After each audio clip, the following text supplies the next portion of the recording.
dos padrões de microserviços assim, mais conhecidos e quais problemas eles resolvem também. Vai ser bem agnóstico assim, a linguagem, apesar de ser um impacto de Java, como eu vou falar mais na teoria, serve para qualquer outra linguagem. E aí a maioria desses padrões eu tirei, na verdade todos, daquele site do Microservices.io, lá do Chris Richardson, lá no padrões de microserviços. Algum dia eu vou conseguir ler muito tempo, mas eu tirei lá do site. Bom, eu sou Camila Santos, eu sou Tech Lead na ZUP atualmente. Eu também sou Microsoft MVP na categoria de Developer Technologies. Sou coautora de 2 livros, do Jornada Java e do Jornada de Microserviços. Sou coorganizadora de algumas comunidades. A Metascope da Java Girls são focadas em mulheres que querem entrar na tecnologia e evoluir na tecnologia, então mulheres que estão por aí também. Por favor, entrem lá depois. E o Perifacode, que é focado em pessoas que estão querendo iniciar na tecnologia e vieram ali da região periférica, de vulnerabilidade econômica também, igual eu vim também. Eu também crio conteúdo no Instagram e no YouTube Camila Code, então às vezes as pessoas vão me chamar de Camila Code por aí, porque às vezes eu até esqueço que meu nome é Camila Santos, então me chamam de Camila Code. E eu tô também no Java Ring. Eu ia fazer uma montagem da iniciativa Java Ring, igual Vingadores e tal, mas não deu tempo. Eu sou back-end, então não tenho muito talento para essas coisas gráficas, então ficou só o QR Code mesmo, então escaneiem esse maravilhoso QR Code aqui. Que lá no Java Ring tem várias pessoas que criam conteúdo no YouTube de Java, tem eu, tem o Agro, tem o Max, tem o Sérgio, tem um monte de gente que agora não vou lembrar de cabeça. Então tem o Otávio também, que é a Paula Santana, que criam conteúdo de Java, tanto básico quanto avançado. A maioria está em português atualmente ainda, né? Mas a gente vai expandir para outros idiomas ali em breve. Que é um canal que tem a ideia de agregar os criadores de conteúdo de Java, né? Como o Agro já falou. Então de lá você consegue ser redirecionado para o canal da galera, então tipo meu e de várias outras pessoas ali. Vai ter os links das minhas redes também lá no final, mas no Java Ring tem de todo mundo. Bom, então antes de começar, o que são esses casos de microserviços, essa palavra bonita que a galera está falando por aí, que vai resolver todos os problemas. Já adianto que não vai, né? Nada bola de prata. Então, microserviços, eles são uma abordagem de arquitetura na qual o software ele é composto de pequenos serviços independentes que se comunicam entre si organizados de acordo com o seu domínio de negócio. Então, a ideia do microserviços é como se fosse tipo um Lego, que são várias pequenas pecinhas ali que atuam em conjunto para resolver um determinado problema e cada um é responsável por alguma pecinha ali do seu negócio. Então, vai ter um microserviço de cadastro, um microserviço de pagamento, microserviço de entrega. Então, geralmente, os microserviços são separados por negócio. E se for um negócio que é muito grande, é separado em mais de um microserviço também. E aí, os microserviços, eles têm algumas características principais que fazem você reconhecer que você tem um bom microserviço e que aquilo é um microserviço. Mas já adianta que, às vezes, esse microserviço ele vai crescer muito e vai acabar se tornando o que eu, pelo menos, batizo de micromonolito. Ou monolito mesmo. Então, a primeira característica é que eles são autônomos, ou deveriam ser. Então, cada serviço ele pode ser desenvolvido, escalado e implantado sem interferir em outros serviços. Então, quando você sobe a sua peça, se der algum problema, vai só impactar na sua peça que quebrou. Então, talvez vai atrapalhar ali um fluxo que ela está envolvida, né? Tipo, não vai passar a informação para frente dentro do fluxo da sua empresa, mas não vai, tipo, causar a queda da empresa como um todo. Igual quando a gente usa monolito, às vezes dá problema na aplicação. Se você só tem uma aplicação, a sua empresa está na ruína, provavelmente, até que essa aplicação seja consertada. Então, uma das vantagens dos microserviços é realmente você, se der, tem muita gente vendo aí em casa, né? Então eu vou falar palavrão. Se der algum problema, se por acaso você ficar numa situação toda complicada ali, só vai quebrar a sua peça, então não vai quebrar a sua empresa inteira, então pode ficar tranquilo quanto a isso. E também não é necessário compartilhar código entre um microserviço e outro, então você não precisa tipo, exportar tipo, um jarzinho ali para você se mandar a comunicação para o outro, precisa enviar as coisas para um servidor FTP para fazer a requisição. Você geralmente faz isso de modo síncrono, né, que é chamada de API, tipo chamando de endpoint direto, ou assíncrono, que é usando filas, mensagerias e outras ferramentas de comunicação assíncrona também.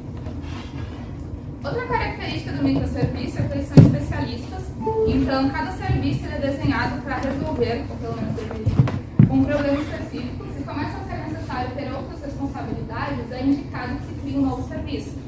Então, geralmente o microserviço é dedicado a esse daqui é só para pagamento, esse daqui é só para entrega, esse daqui é só para cadastro, esse daqui é só para, sei lá, gerar boleto, alguma coisinha assim. Só que se você começa a adicionar muita responsabilidade que não estava ali naquela ideia inicial do negócio, microserviço para colocar essa responsabilidade, ou mais para frente você vai ter um famoso micromonolito que eu chamo.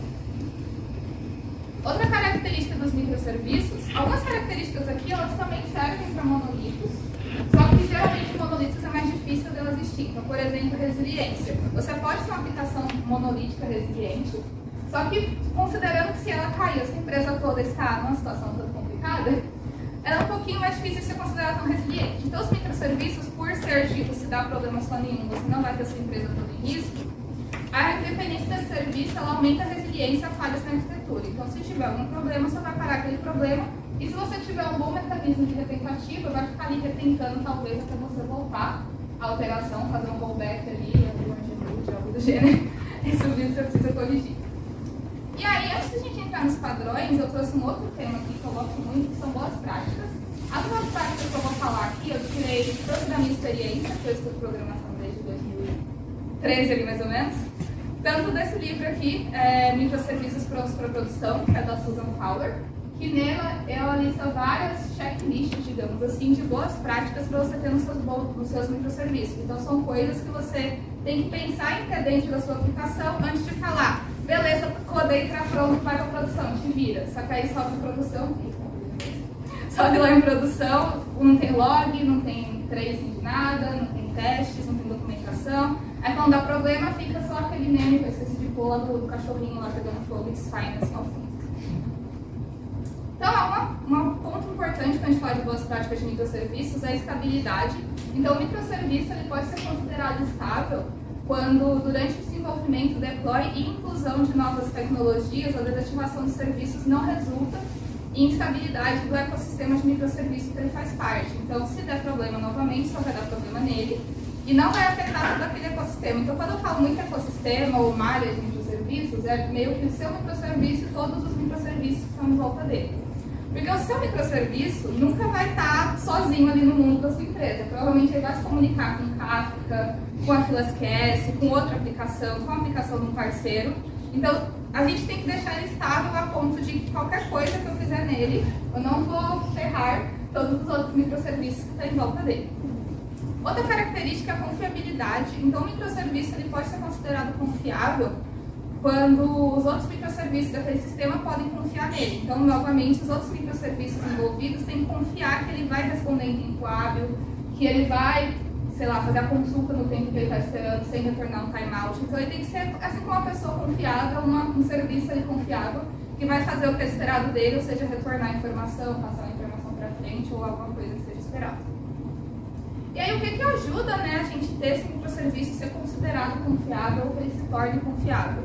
Tem um ciclo de desenvolvimento padronizado, então, para se proteger de más práticas de desenvolvimento.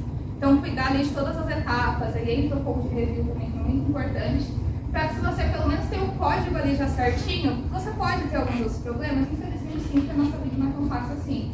Mas pelo menos com o código ali você vai falar, beleza, eu não vou ter nenhum bug, talvez possa ter um problema de integração, um probleminha ali de estrutura, outra coisa, mas pelo menos o código eu fiz a revisão para uma boa. Também é muito importante para ajudar na confiabilidade do nosso sistema a gente ter muitos testes. Então, passar ali pela famosa pirâmide de testes. É difícil ter todos os níveis, infelizmente, né? Mas tem que ter teste de unidade, que são tipo, um dos mais básicos assim, de se fazer. Então, se você não tem teste nenhum assim, na sua empresa e você quer começar a falar, não, vou começar a ter teste, porque a Camila falou na palestra dela que é legal ter. Então, começa por teste de unidade, que é o mais fácil de escrever, é o menos custoso. Então, custoso que eu digo de tipo tempo, porque de aprendizado, tempo de você escrever o teste também. E mais simples, assim, você validar as coisinhas ali que está acontecendo, que ele vai validando pequenas unidades ali dentro do seu serviço. Teste de integração, como o próprio nome diz, é a integração da sua peça com outras coisas que estão integradas a ela. Teste end-to-end, que eles testam fluxos completos, tipo, desde que a pessoa entrou na sua aplicação, fez a integração, sei lá, com Kafka e tudo mais, retornou a informação e finalizou os fluxos, então teste end-to-end também. Regras de coverage, então, tanto que a sua classe, eu escrevi errado no terceiro teste, contanto que a sua classe é coberta por testes, então no Java, tem o Jacopo, se eu não me engano, tem como você adicionar uma regra de cobertura, que aí você obriga meio que, se não passar nessa regra de cobertura ali, sei lá, 60% de testes, o seu código nem builda. E se a sua aplicação Java não builda, você não consegue ir lá para frente. Então, é chatinho ali, às vezes você está na pressa para entregar a sua aplicação e vai aparecer lá já pouco e falar, olha, então, tá faltando uns 10% aí que você conseguiu dar. Às vezes dá vontade de desativar ele, mas você tem que respeitar a regra e fazer o teste mesmo assim, não sobe sem teste, então a regra de coverage é bem bacana. Essa daí é super simples, porque é tipo o próprio Java, mas tem outras ferramentas como Sonar e outros livros da vida, eles vão fazer esse controle também. Outra coisa importante para a gente considerar o microserviço confiável é quando ele possui seus clientes conhecidos. Então, até pensando em questões de performance, escalabilidade, elasticidade do serviço, é muito bacana você conhecer quem vai usar o seu serviço. Para você, assim, saber se o seu código vai atender pela carga. Então, quais outros serviços da sua empresa que vai consumir eles, quais outros APIs externos que vão consumir esse serviço. Então, tem que saber quem que vai usar essa aplicação para você saber se a sua aplicação vai atender direito. Não é só fiz a aplicação, está funcionando, tchau, vence. Aí a gente entra em outro assunto muito importante, que é a tolerância a falhas. Então, novamente, nunca deve existir, acho que a parte que eu mais repito a apresentação inteira, nunca deve existir uma parte do ecossistema de microserviços que uma falha pode parar todo o fluxo. Então, dá um jeito ali, faz um mecanismo de retry para você tentar recuperar ali o que acontece. Se deu alguma falha, você tem que fazer um retry ali para tentar processar corretamente alguma vez. E, novamente, se acontecer uma falha, não deixe a sua empresa toda parar por causa disso e tem um fluxo de callback ali certinho também.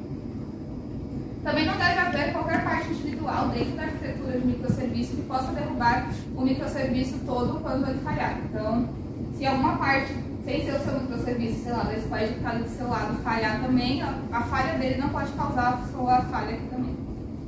Microserviços devem suportar falhas internas, então tanto falhas dele mesmo, quanto falhas externas que acontecem com outras camadas de serviços externos. Então, você tem que ter um bom tratamento de erro, um bom tratamento ali de exception, né, também, para você entender falhas que acontecem dentro da sua própria aplicação. Também ter uma boa visibilidade dessa falha, então aí entra um pouquinho de monitoramento que eu vou falar mais para frente. Então, para você saber o que falha aconteceu, quando aconteceu, disparar um e-mail ali para alguém ver o que está acontecendo também.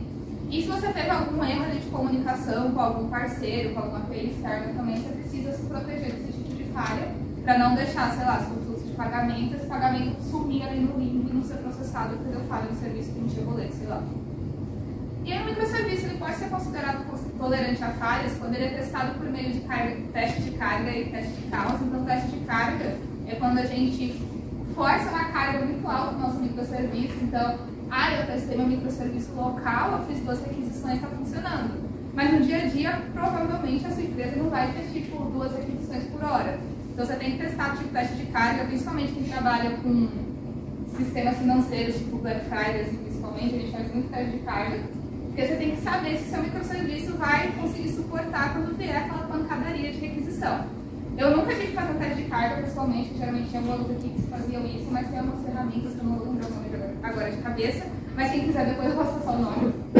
E o teste de caos, que eu acho muito bacana a ideia, mas ainda também não tive experiência de fazer, porque geralmente tem outras equipes que fazem isso, que é você provocar situações de caos e ver como seu microserviço reage. Então, você derrubar algum serviço que seu microserviço depende, você fazer algum serviço da timeout ali para ver exatamente como o seu serviço vai reagir numa situação de caos.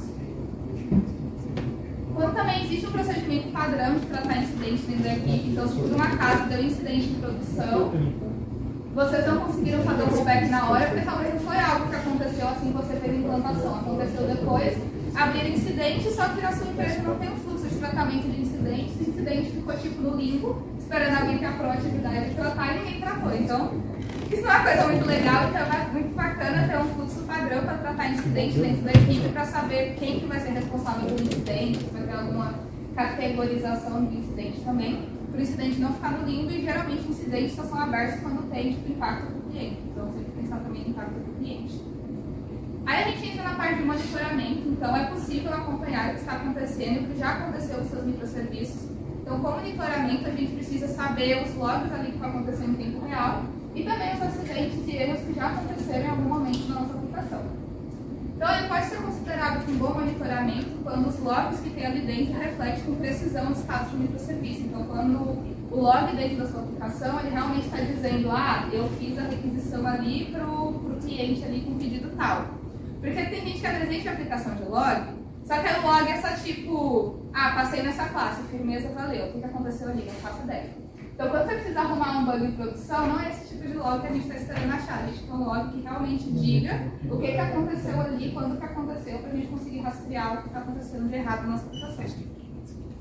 Quando a gente também tem dashboard fáceis de interpretar, então geralmente as ferramentas de monitoramento como Splunk, New-Relic, Datadog, essa galera, tem como você fazer o Grafana, acho que também tem. Dyna3 também, isso aí. Sabia que eu estava esquecendo, né?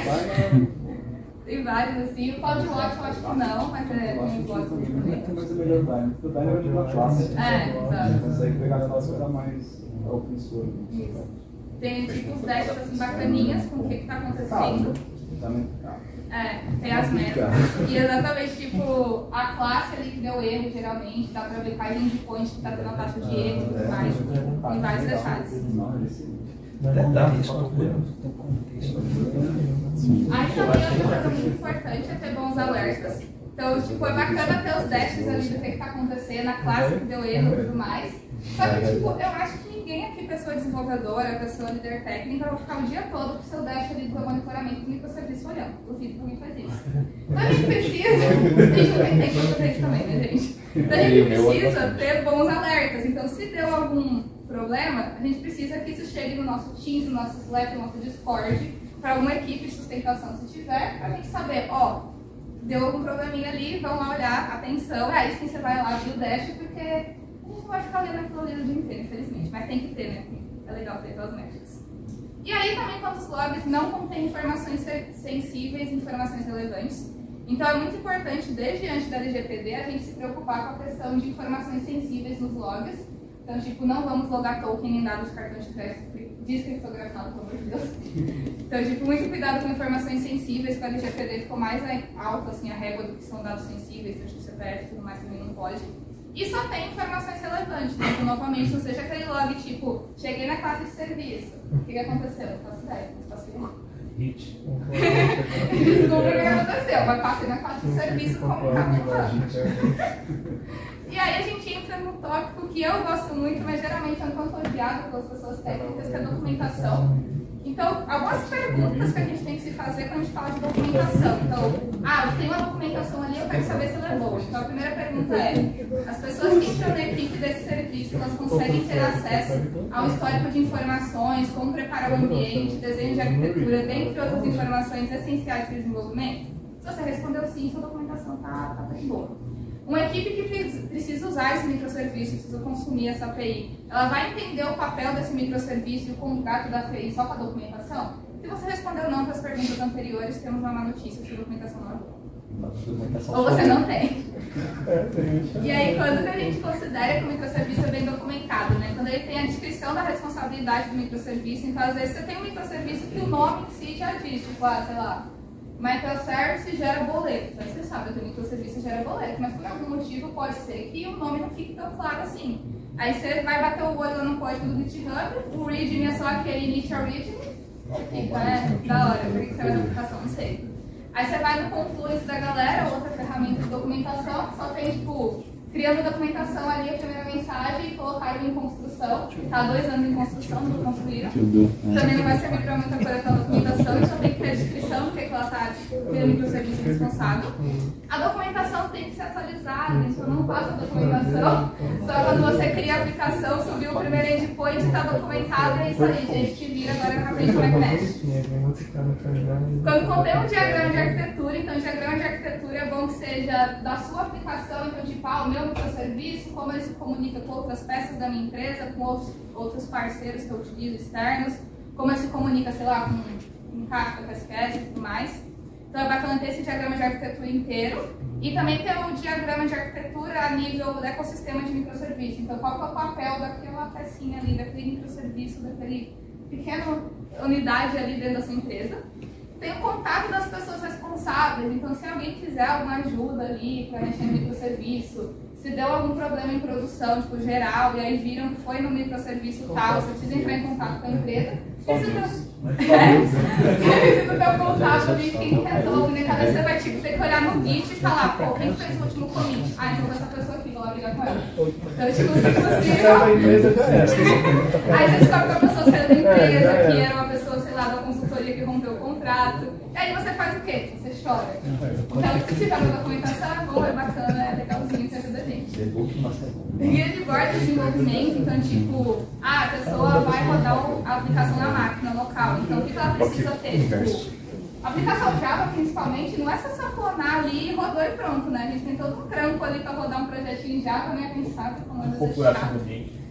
Configuração do ambiente, exatamente. Muito bacana. Nesse guia de bordo também é bom ter, tipo, se a pessoa quiser contribuir. Então, por exemplo, você quer... A sua squad precisa de alguma coisa que está no meu microserviço. Como que eu vou conseguir fazer uma feature ali no seu microserviço? Eu preciso passar para a pessoa desenvolver ou eu mesmo desenvolvo? Então, tem que ter um guia ali, tipo, alguém precisa de uma nova feature, como é que funciona, ou se ela mesma pode chegar e fazer a PR ali direto. E tudo mais. Geralmente até projetos open source tem tipo a guia ali do Contribute em ND, inclusive estamos em mês de Hacktoberfest, o Lago está ali fazendo nossa papel no Hacktoberfest. Façam PR, gente, para ganhar camiseta ou plantar árvores, que sejam ecológicos também. É importante ter as coletas do seu microserviço, né, como tem endpoints e tudo mais. E dependendo, assim, é bacana ter um FAQ ou tipo glossário ali de termos, tipo de regra de negócio, mas esse FAQ é meio estranho, assim, é mais para documentações de negócio que não ficam, às vezes, tipo no README ou no GitHub, que é bacana ter o FAQ. Passa o tempo. Aí também é bacana ter qual é o papel dele dentro do ecossistema de microserviço. E é muito importante que todas as pessoas da equipe que estão ali atuando devem saber o que esse conteúdo, o que tem dentro da documentação, né, conteúdo da documentação. E quando você lança a documentação, também é bacana você pedir para alguém de fora ler, porque, tipo, assim como a gente tem o code review, tem que ter o documentation review, porque, tipo, às vezes você escreve a documentação, mas vai ver o microserviço foi você mesmo que escreveu, então você sabe, tipo, tudo que é linha de código que tem ali. Você vai olhar, vai xingar o código, ver que foi você mesmo que fez, e você sabe que é exatamente tudo que está ali. Então é bacana você pedir para alguém de fora, tipo, fora da sua squad, que não tem todo contexto assim, olhar e falar, olha, dá para entender que meu microserviço faz essa documentação? Essa pessoa fala, não, aí você vai lá, pega um feedback importante e segue a linha. Aí, finalmente, a gente vai chegar agora na parte dos padrões, né, de arquitetura de microserviço. Isso deve ser overviewzão, assim, só de boas práticas, porque é legal soltar os padrões de arquitetura e tudo mais, mas eu queria falar de boas práticas também antes. Então, voltando com as casinhas atrás, a gente tem que falar de arquitetura monolítica. Então, uma coisa muito importante, tem problemas com o monolito ainda pode atender? Pode ser sim. Mas a maioria dos casos, às vezes você manter tudo no monolito só vai ser um tantinho difícil a longo prazo, principalmente se esse monolito for mantido por uma pessoa só, e se uma pessoa só sair da empresa, sair de férias, ficar doente, morrer, alguma coisa, ninguém vai saber cuidar desse monolito. Então, tipo, microserviços é mais simples, assim, por N motivos, mas o monolito tem algumas vantagens, né? Então, tipo, você só tem uma arquitetura para se preocupar, você só tem que fazer uma configuração de infraestrutura, e às vezes a infraestrutura de deploy é extremamente complexa. Então, se está tudo num só, você só vai ter uma aplicação ali mesmo para você cuidar, para você subir, tá tudo certo. Só que aí o ponto negativo é que você vai ter muitas responsabilidades dentro da mesma aplicação. E na hora de você achar isso, o que você precisa dentro da sua aplicação para dar manutenção, vai ser meio complicado. É aqui nesse desenho, que aí é como funciona a arquitetura monolítica. Então, por exemplo, aqui a gente tem todas as responsabilidades da empresa numa aplicação só. Então tem tipo o Inventory Service, que eu esqueci de dizer isso em português. A gente tem o Shipping Service, que é o serviço de entrega, a parte de conta e o Storefront UI, que devia ser tipo um front-end, talvez então. E aí a gente tem todas essas responsabilidades que poderiam ser peças separadas dentro de uma aplicação só. Logicamente a gente só tem um banco. Isso aqui é um ponto importante, porque eu já vi muito lugar que era microserviço, só que usava tudo um banco só, e não preciso nem dizer que isso não é muito estranho também. E aí, tipo, monolitos tem essa vantagem, está tudo num lugar só, a desvantagem também está tudo num lugar só. E aí a gente entra nos queridos amados, mas que não são bala de prata, microserviços, né? Então, como que funciona, qual é o objetivo dos microserviços? É para quando a gente precisa arquitetar um aplicativo com a coleção de serviços fracamente acoplados. Então, vai resolver problemas de quando a gente tem várias responsabilidades na mesma aplicação, caso semelhante ao do anterior. Então, cada caixinha amarela, acho que é amarela que está ali, a gente vai separar num microserviço diferente. E aí você precisa escalar as partes separadas. Então, se você precisasse, colocando desenho, escalar tipo, só a parte do account, ou só a parte do shipping, você escalava ali sozinho e o resto podia continuar ali com pouca infra, porque principalmente quem usa cloud sabe que essas coisas são meio caras, né? Então você tem que escalar as coisinhas separadas, ajuda a economizar também, deixa o bolso da empresa feliz. E também quando a gente precisa usar tecnologias diferentes do que a gente quer. Então uma coisa bacana do microserviço é que ele possibilita que a gente tenha uma variedade maior de tecnologias dentro da empresa. e você tem mais facilidade para testar tecnologia. Só que um ponto muito importante é que ter essa liberdade para fazer cada microserviço numa linguagem é bom, só que também você tem que levar em consideração que você não pode colocar uma linguagem que só você sabe ou só você está aprendendo, porque não é só você que vai fazer o microserviço. Então vai lembrar que tem que ser uma linguagem ali que o time conhece ou tem tempo para aprender também, porque senão vai ficar um em Java, um em Elixir, um em Rush, um em Scala, um em Node, e aí a empresa toda só sabe Java, só uma pessoa sabia todas essas tecnologias, e aí essa pessoa sai, ou acontece o pior, eu falei antes, né?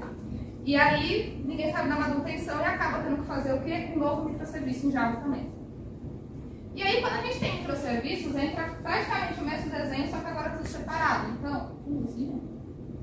Tem luzinha. Então, a gente tem o aplicativo mobile, a gente tem o API Gateway. O API Gateway, eu vou falar dele mais pra frente, mas a ideia do API Gateway, eu costumo dizer que é como se fosse tipo portão de condomínio, mas aqueles condomínios que tem várias torres. Então, todo mundo que vai entrar no condomínio que tem várias torres tem tipo a recepção central. E aí, depois de passar essa recepção central, você vai conseguir entrar nos prédios dentro desse condomínio. Então, a ideia do API Gateway, geralmente, ele fica tipo na frente de todas as outras aplicações. Às vezes é só de uma, né? Tem tipo um para cada aplicação. E aí, a partir disso, você consegue acessar o que está ali dentro, que seria tipo um prédio do condomínio. Essa é a frente um pouco mais dele. E aí, cada um desses serviços ficou separadinho com a sua responsabilidade. A gente também tem tipo o mobile e o browser, que são fontes diferentes que consomem esse microserviço. E aí, às vezes, entra um outro carinha aqui, que não está nesse desenho, que é o tal do BFF, que não é melhores amigos para sempre. É o back-end for front-end, que geralmente, às vezes, dependendo quando é um aplicativo, ele não bate direto no microserviço. Ele bate tipo nesse BFF, o BFF vai no microserviço, por diante. E ali, os nossos maravilhosos bancos de dados separadinhos, que aí você consegue escalar direito o banco, uma boa, e diminui o risco de dar lock no banco também, que é uma coisa que ninguém quer que aconteça. E aí, a gente entra numa parte muito bacana, que é a parte de decomposição. Então, é tanto quando a gente tem um monolito que a gente quer virar microserviço, ou quando o nosso microserviço virou um micromonolito. E a gente tem que decompor ele, ou tem que refatorar. Primeiro a gente vai falar de decomposição. Então, uma das formas de decompor ele, que geralmente eu uso ela junto com a outra que eu vou falar em seguida, eu usava um mix. E uma coisa bacana de padrões de microserviços é que eu passei tipo, grande parte do tempo usando e fazendo eles, eu não sabia que tinha o nome. Então, tipo, tem o Decompose by Business Capability, que é quando a gente tem uma aplicação que acabou crescendo muito e a gente fala, vamos fatiar em partes menores, né? Então, a gente tem que levar algumas coisas em consideração, né? Que a arquitetura, quando a gente começa a dividir, deve ser estável, os serviços devem ser coesos, fracamente acoplados, isso não adianta você dividir em várias aplicações, que vai dar muito mais tranco de você subir várias aplicações que você precisa, tipo, questões de número de deploys, só que são muito acopladas, então às vezes se uma dá problema, derruba todo mundo, não é essa ideia do microserviço, voltando lá para frente. E os serviços individuais, eles devem ser testáveis, isso também entra para os monolitos, que é uma coisa muito bacana, que às vezes a galera fala que é muito difícil escrever teste na minha aplicação. Só que, tipo, se está ruim escrever teste na sua aplicação, acho que o problema não é o teste, é o código da aplicação. Então, né, é bom ter sempre essa atenção ali, porque se está muito difícil de escrever um teste, de fazer qualquer tipo de teste, provavelmente sua aplicação está mal desenvolvida, tipo, a nível, até arquitetura de pacotes e tudo mais, que é difícil de testar. Às vezes o código está bom, mas está mal separado os pacotes de uma bagunça. E aí, a gente, quando fala, traduzindo, de separar por domínio de negócio, a gente pensa mais ou menos assim. A gente tinha todas essas business capabilities, então vamos pensar em unidade de negócio. Então a gente tem unidade de negócio de catálogo de produtos, de inventory, que eu acho que é só, de order, que é tipo pedidos, e delivery, que é entrega. Então a gente tem essas unidades básicas aqui de negócio, eu deve ser tipo uma loja, provavelmente, para esses nomes. Aí todos os exemplos aqui das imagens eu peguei do site do Microservices, aí eu claramente não sei todas as imagens do mundo. E aí, a gente, quando vai dividir isso em microserviços, a gente divide de acordo com a mesma unidade de negócio. Então, eu vou ter um serviço de catálogo de produtos, eu vou ter um serviço de estoque, eu vou ter um serviço de pedidos, de ordem, quer dizer, e vou ter um serviço ali de entrega. E aí, tem uma outra técnica de decomposição, que às vezes eu usava ela muito junto com a outra, principalmente, que é por subdomínio, que ele divide um pouquinho mais diferente, que eu acho um pouquinho mais chato, mas você pega tipo domínios, tipo gerenciamento de estoque, gerenciamento de entrega, gerenciamento do catálogo, e no final acaba com o mesmo resultado. Então, pelo menos eu, geralmente, quando eu precisava decompor microserviços, os dois andavam juntos. E aí a gente entra nos tal dos padrões de refatoração.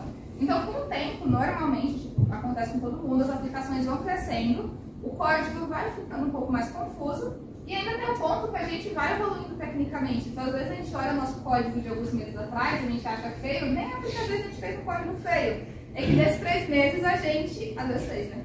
É que nesses 3 meses a gente aprendeu mais, a gente tem mais domínio técnico, então a gente vai achar coisas para melhorar. Então, tá tudo bem, a gente vai começar a refatorar e isso entra tanto em nível, vou melhorar esse método aqui, vou fazer aquelas técnicas de refatoração lá do Martin Fowler. Ou também a gente vai refatorar a nível arquitetura, tipo, vamos redividir isso em outro serviço. Então, para isso também existe padrão de refatoração.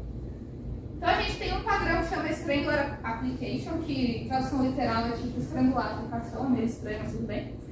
Então, qual que é o problema que ele tenta resolver? Como que a gente pode migrar um legado monolito para vários microserviços sem que, tipo, eu só chegue para a pessoa ali de negócios e fala: ó, então, eu sei que a gente tem um monolito que funciona, mas eu vou tirar ele do ar rapidinho enquanto a gente separa ele para serviço, beleza? Isso não pode acontecer que a empresa sai do ar. Então, como a gente faz isso de um jeito viável para a equipe técnica, a equipe de negócios e todo mundo que precisa continuar com a empresa no ar ganhando dinheiro?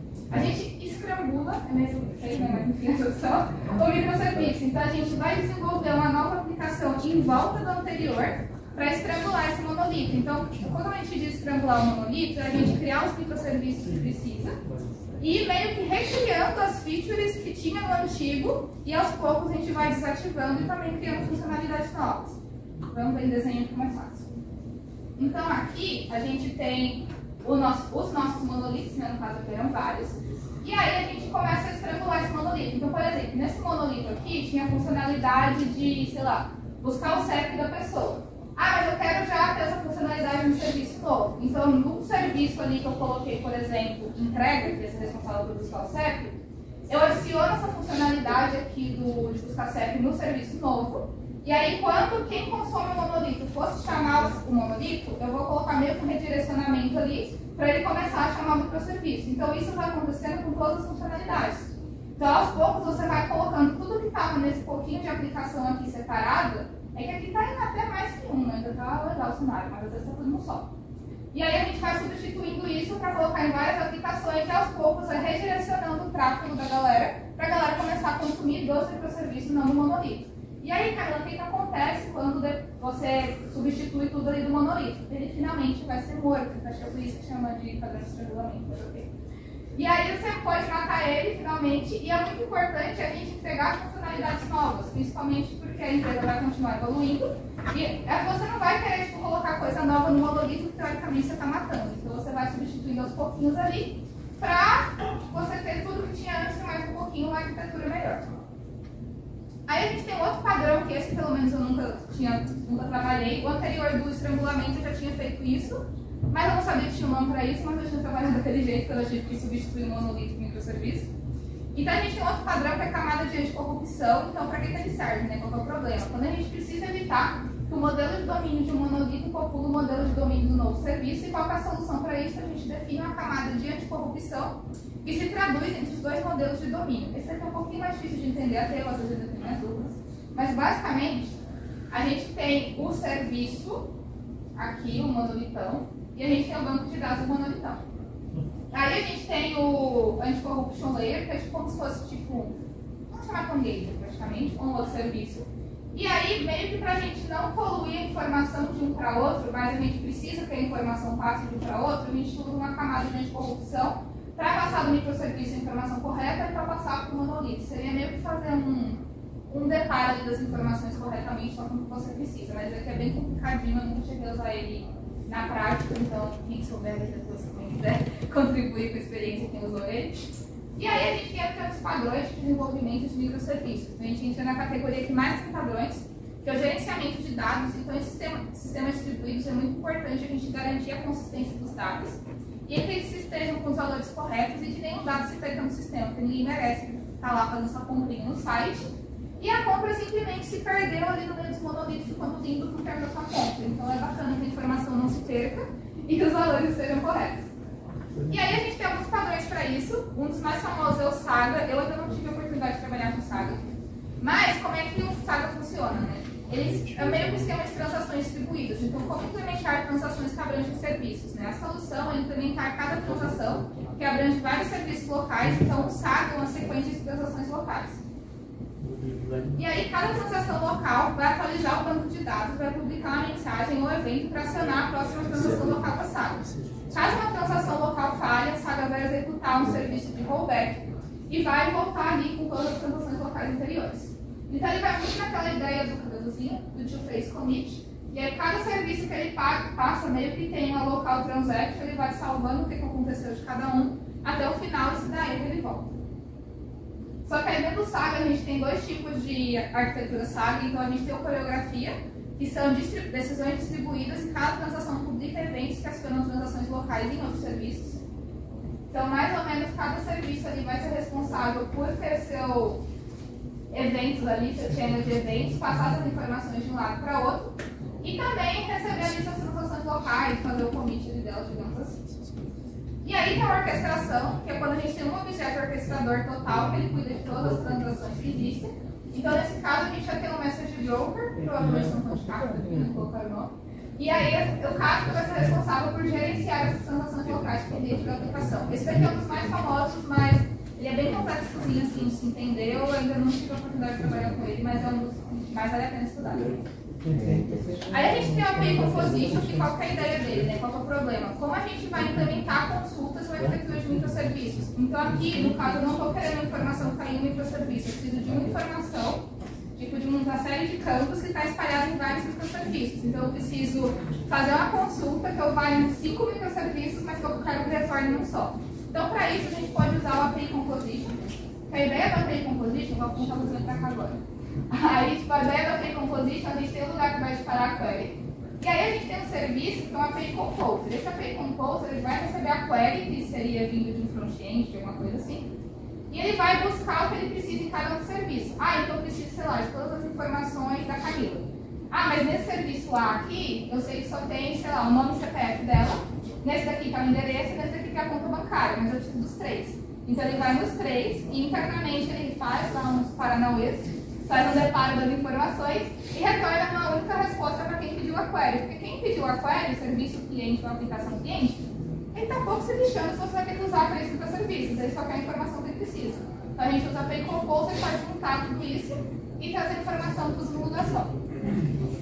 E aí a gente tem outro padrão que é o CQRS, que é o Command Query Responsibility Segregator. E o problema que ele tem que resolver é como implementar uma consulta que recupera dados de vários serviços em uma arquitetura de microserviços. E qual que é a solução? A gente tem um banco de dados somente leitura, que ele é uma réplica oficial somente para consulta, e a aplicação vai manter essa réplica atualizada por meio de eventos.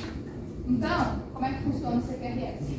A gente tem um serviço, digamos assim, que faz várias consultinhas, e aí a gente vai ter dois bancos diferentes, vai ter um banco de escrita e um banco de leitura. Qual que é a vantagem disso? Você consegue meio que escalar o banco separadamente. Então, por exemplo, se for um momento ali do dia que seu serviço vai ter muito escrito, tipo a galera está comprando muitas coisas, você precisa que seu banco de escrita esteja mais de boa para receber as requisições, você não quer meio que competir ali com outro serviço para fazer consumo. E aí, se você tem o mesmo momento ali do dia, você precisa consultar o extrato, sei lá, dos seus pedidos, você vai bater direto no serviço de leitura, do banco de leitura, perdão. E aí, como que esse banco de leitura fica atualizado? Geralmente por meio de eventos, então aí pode entrar tipo Kafka, SQS, essa galera. Assim que cai alguma coisa no banco de escrita, assim que cai alguma coisa no banco de escrita, ele meio que já dispara para o banco de leitura. Então, deveria, né? Então, pelo menos o banco de leitura, né? Pode ser que a informação se perca no caminho de novo, né? Então, no banco de leitura, sempre vai ter a informação replicada praticamente em tempo real, ou idealmente seria em tempo real, do que está no banco de escrita.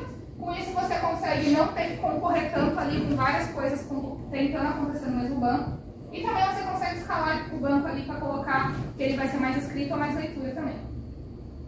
Aí a gente tem alguns padrões para APIs externas. Então, quando a gente fala de APIs externas, é muito quando a gente tem que consumir ou deixar que outros APIs externos nos consumam.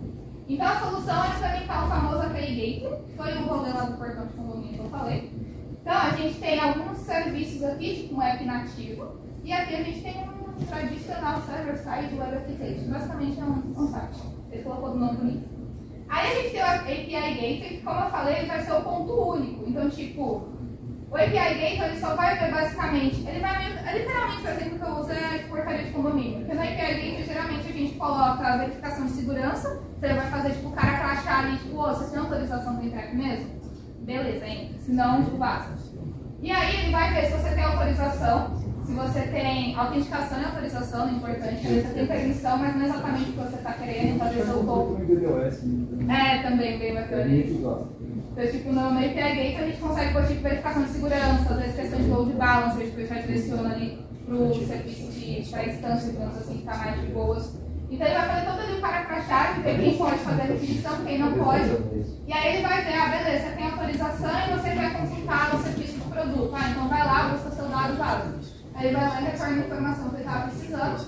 E aí fica esse controle aqui de tudo que está acontecendo nos outros microserviços. Então isso facilita um pouco a segurança dos outros microserviços. Questão de escalabilidade também, que às vezes ele pode filtrar tipo, coisas que não deveriam chegar no microserviço. E também várias outras vantagens de segurança e tudo mais. Tem muitas vantagens aí que na AWS já tem um serviço pronto ali, praticamente. Então, para quem já tem as aplicações da AWS é fácil, ou outra cloud. E aí a gente tem um primo, ou o melhor amigo, né, do API Gateway, que é o Backend for Front-End, que é meio que a mesma ideia, só que geralmente é mais quando a gente tem um front consumindo a gente. Esse front pode ser web e pode ser mobile. Então, meio que... Cadê a luzinha?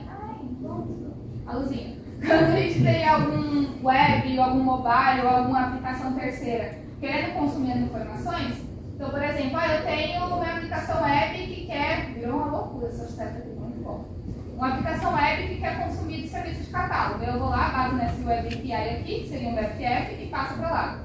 Eu tenho um serviço de recomendação, ele vai lá e passa para cá também. Eu tenho uma aplicação terceira, então, tipo, a aplicação terceira, geralmente externa, que eu digo, geralmente ela não vai passar no BFF, geralmente o BFF são mais serviços da mesma empresa consumindo um microserviço da mesma empresa. O API Gateway é principalmente quando você vai expor o seu serviço para fora, então você faz uma API que fica para fora, tipo, é pública para os seus clientes usarem. Aí você expõe o API Gateway e não o BFF, BFF é mais para o interno. E aí a gente entra em outro assunto, que é observabilidade. Geralmente não consigo falar a palavra certa na primeira, que eu falei. Que depois que o nosso microserviço está no ar, tipo, como eu falei, não é só tipo, o codei o microserviço, está pronto, te vira aí, tchau e benção. É muito importante a gente conseguir entender o que está acontecendo, quando acontece e onde acontece. Então, para isso, a gente tem alguns padrões de observabilidade, né? Então, a gente tem a agregação de logs. Então, qual é o problema? É entender o comportamento do nosso microserviço e como a gente soluciona algum problema. Então, para isso, a gente pode usar soluções de log centralizado, que vão centralizar o log ali de cada instância da aplicação. E aí, as pessoas usuárias de tech aqui, principalmente, né? Que vão, tipo, olhar lá o log, pesquisar, configurar alertas. Então, a gente tem várias alternativas, tipo CloudWatch, Datadog, New-Relic, Splunk, Dynatrace, que a galera falou. Várias outras, então são serviços bem bacanas de agregação de logs, e geralmente é bem simples assim de configurar. A gente tem o Distributed Tracing, que também vai pela mesma linha, mas a ideia dele é meio que você ter um log distribuído que você consiga acompanhar o fluxo da aplicação inteira. Então, para isso, a gente já tem o Sleuf, se eu não me engano, que ele já ajuda bastante nisso. Então, com o Sleuf, a gente... o Sleuf não vai. Com o Sleuf, a gente consegue atribuir um ID único que ele vai passando por todo o fluxo da nossa aplicação. Então, você tem um microserviço que passa por várias camadas dentro da sua aplicação, ele vai automaticamente, ali só você abre o Sleuf na sua aplicação, atribuir um ID único e esse ID vai passar por todas as camadas ali daquele microserviço, registrando tudo que é classe que ele passou e, consequentemente, o log também. Então, ele anda muito perto ali do log certinho, não aquele log passei aqui na classe. E aí, por finalizar, né, a gente entra no padrão de comunicação, que é o que eu disse, né, que nenhum microserviço existe sozinho, ele se comunica com o mundo externo, ele não é para gerar LAN. Então, a gente tem padrões que são síncronos, que geralmente é a Remote Procedure Invocation, né, de RPI, que geralmente é chamada REST ou gRPC. Eu nunca tive a oportunidade de trabalhar com gRPC, mas é síncrono também, quer dizer. Então, basicamente, é você chamar o endpoint e esperar a resposta daquele endpoint que ele está fazendo o que você espera ou não. Então, aí também entra muito boas práticas de aplicações de APIs. Então, não retorne 200 com grande erro ali dentro, por favor, né? Retorne no estado certinho, porque é que eu fiz a comunicação, né? Que aí você faz tratamento do microserviço interno, tudo bonitinho lá. Não, se retornar 200 é porque deu certo. Aí, beleza, você recebeu 200, mas não retorna a informação que você queria, né? É um pouquinho complicado. Aí, a gente tem o padrão de mensageria e filas, que são os padrões assíncronos, que geralmente você envia ou recebe, né? Tem o plano que seria o subscriber ou producer consumer, que você publica e recebe mensagem de forma assíncrona, você não fica ali esperando realmente receber alguma resposta, só às vezes uma confirmação que você postou no tópico. Então também é uma forma de se comunicar. Tem vários outros mercados, mas os mais famosos, tipo Apache Kafka, RabbitMQ e SPF também. E é isso, gente. Muito obrigada. Essas aqui são as minhas redes sociais, meu LinkedIn, meu YouTube, meu Instagram, meu site lá que tem vários links. Vocês podem me acompanhar nas redes também. Eu, infelizmente, não vou poder ficar no tato todo, só vou ficar mais uns 10 minutinhos, eu acho. Mas aí, qualquer coisa, vocês podem tirar dúvidas comigo. Obrigada pela oportunidade.